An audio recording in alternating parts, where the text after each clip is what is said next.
La valise de Nour tremblait un peu plus qu'elle. 20 ans. Des rêves plein les yeux. Une promesse dans le cœur. Sa mère, en boubou indigo, tenait sa main avec tendresse. « N'oublie pas qui tu es là-bas, ma fille. »« T'inquiète pas, maman. Je vais réussir.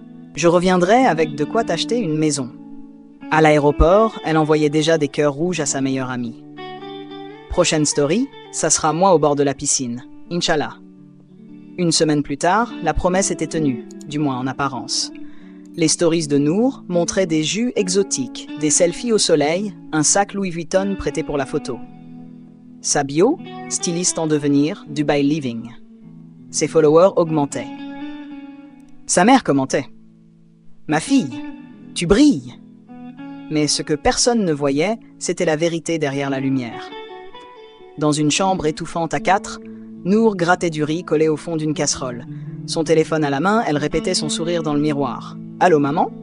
Oui, oui, j'ai bien mangé, ils sont gentils ici, je dors dans un grand studio, hein ?» La caméra restait cadrée sur un mur blanc, neutre. Juste avant l'appel, elle avait caché les taches d'humidité avec un foulard coloré. J'étais devenue actrice de ma propre illusion. Et plus je brillais en ligne, plus je m'éteignais dedans. Le soir, elle pleurait sans bruit. Ses colocataires, 2 autres filles africaines fatiguées de mentir. L'une d'elles lança « Tu penses qu'ils nous croient là-bas ?» Nour hésita. Puis, ils veulent y croire, comme nous. 3 semaines après son arrivée, Nour reçut un message WhatsApp codé. « Mission ce soir. Habille-toi classe. Dis rien. Demande rien. » Elle leva les yeux vers Sarah, sa coloc, qui hocha la tête. « C'est l'étape suivante. Sois belle, souris et surtout, obéis. » Le soir venu, un vent noir les attendait. À l'arrière, des robes moulantes, des parfums trop forts et des consignes froides. Ne regardez personne dans les yeux. Vos téléphones restent ici. Nour tenta de résister. Elle demanda « Mais c'est quoi ces missions ?» Un homme, regard vide, lui répondit « C'est ça où tu dors dehors. T'as signé ?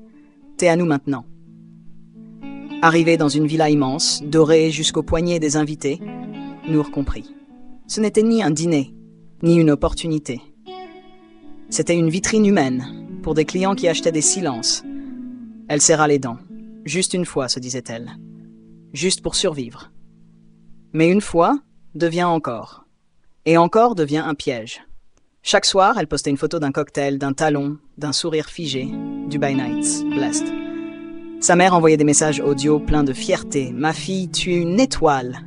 Le quartier parle que de toi. » Nour pleurait en silence. Elle voulait tout avouer, mais la honte l'étouffait. Elle se disait « Si je parle, je la détruis. Si je me tais, je me détruis moi. Et toi, que ferais-tu à sa place ?» Commente, je comprends Nour si tu ressens ce dilemme. Abonne-toi, car la suite va t'ébranler. Une nuit, un client devint violent. Sarah intervint. Le chaos, une gifle, du sang sur le carrelage blanc. Le lendemain, Sarah disparut. Juste, plus là. Nour demanda « Elle est où, Sarah ?» Réponse froide de l'agent « Elle a fait trop de bruit. Concentre-toi, toi. » Ce fut ce jour-là que Nour comprit qu'ici, le silence était la seule forme de survie. Mais elle ne savait pas encore que le pire restait à venir. À suivre, la chute brutale et un cri que personne n'entendait. Il avait promis de l'aimer. Un client. Marié. Influent. Intouchable. Mais dans les bras de Nour, il avait murmuré « Je peux tout offrir, Nour, sauf mon nom. » Quelques semaines plus tard, elle sentit son corps changer. Une fatigue étrange. Des nausées. Le test de grossesse confirma ce qu'elle redoutait. « Non, non, pas maintenant. » Sa voix tremblait. Le téléphone lui échappa des mains. Quand elle l'annonça au client, il la fixa froidement. « Tu crois vraiment que je vais tout foutre en l'air pour toi ? Gère ton problème. » Elle appela l'agence. Silence. Puis une réponse sèche. « Tu peux plus bosser dans cet état. Et le studio ? Il est pour les filles utiles. Bonne chance. » En une nuit, Nour perdit son toit, son gagne-pain, son corps. Elle trouva refuge dans la salle de bain abandonnée d'un vieil hôtel. Une odeur d'humidité et de honte. C'est là, recroquevillée sur le carrelage froid, qu'elle avala les comprimés. Vendus par une autre fille. Pas de médecin. Pas de pitié. Juste la douleur. C'est là que j'ai perdu l'enfant, et une partie de moi. Et pourtant, le monde continuait de liker mes photos. Elle enregistra un message vocal, la voix fragile. « Maman, tout va bien ici. Je travaille beaucoup, mais je suis forte. Je pense à vous. » Quelques heures plus tard, un message vocal arriva. C'était sa petite sœur. Maman pleure tous les soirs, tu sais. Elle dit que ton silence fait peur. Tu vis bien, hein? Tu reviendras quand? Nour éclata en sanglots. Les murs crasseux résonnaient de sa douleur muette. Elle regarda son téléphone, ses propres stories. Un monde fake, une vie empruntée. Comment te force à elle si tu ressens sa douleur? Abonne-toi, car l'histoire de Nour n'est pas finie. Elle va tout risquer pour retrouver sa dignité. Et ce soir-là, seule, vide, Nour n'avait plus de force, plus de mensonges en réserve. Elle fixa l'écran de son téléphone, puis appuya sur record. Face caméra, yeux rouges, voix tremblante, elle laissa tomber le masque. Je ne suis pas styliste. Je suis une fille vendue. Vendue à des hommes, à des promesses. À Dubaï, j'ai tout perdu, sauf la honte. Je n'ai plus rien et je ne veux plus mentir. Une larme coula.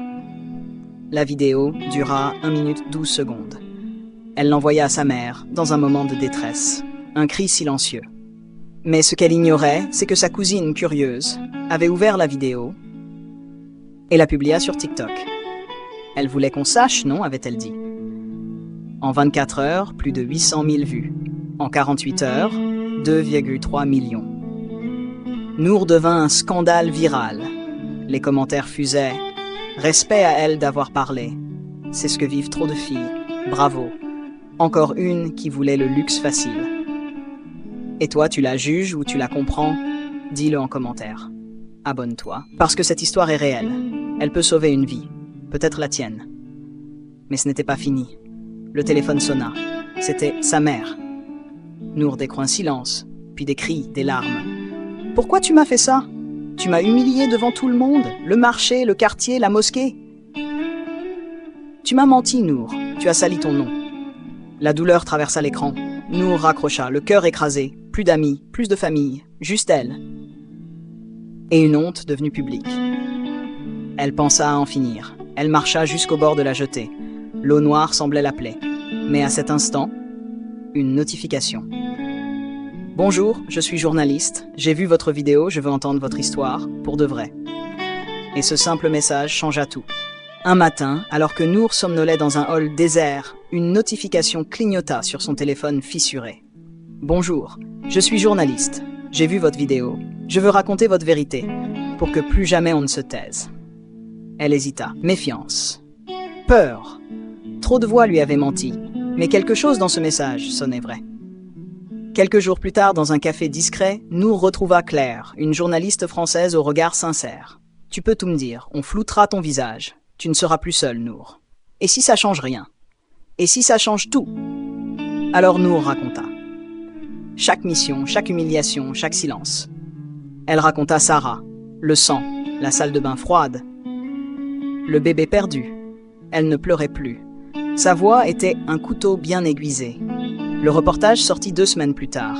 Titre: Les revers de Dubaï, ces jeunes femmes qu'on sacrifie pour le rêve. Des visages floutés, des témoignages glaçants et une phrase de Nour en voix off puissante. Je pensais avoir vendu mon corps, mais c'est mon âme qu'il voulait. Le monde réagit. Des journaux partagent, des filles brisent à leur tour le silence. Un réseau tombe.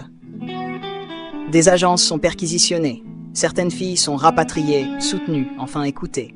Mais l'onde de choc atteint aussi Nour. Des messages anonymes affluent. T'as parlé, t'es morte. Tu crois qu'on oublie? Un soir, elle sentit une ombre la suivre dans la ruelle.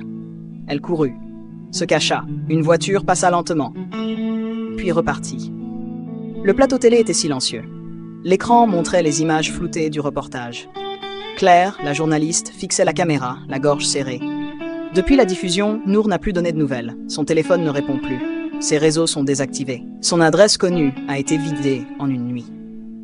Elle marqua une pause. Le silence pesait comme du béton. Certains disent qu'elle s'est cachée, d'autres qu'elle a été réduite au silence. Les réseaux s'enflammèrent. Qu'est-elle devenue? A-t-on voulu l'éteindre?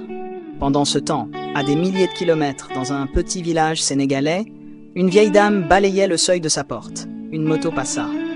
L'homme ne s'arrêta pas, mais une enveloppe glissa sous la porte. Écriture tremblante. Pas de nom, juste un mot, pour maman. Elle ouvrit. Une lettre manuscrite tachée d'un parfum discret. Elle lut à haute voix, la voix tremblante. Maman, je suis vivante et libre. J'ai vu l'enfer, mais je n'y suis pas restée. Je ne reviens pas encore, car je me reconstruis. Mais je te promets. La prochaine fois que je reviendrai, ce ne sera pas pour mentir. Ce sera moi. Vraiment moi.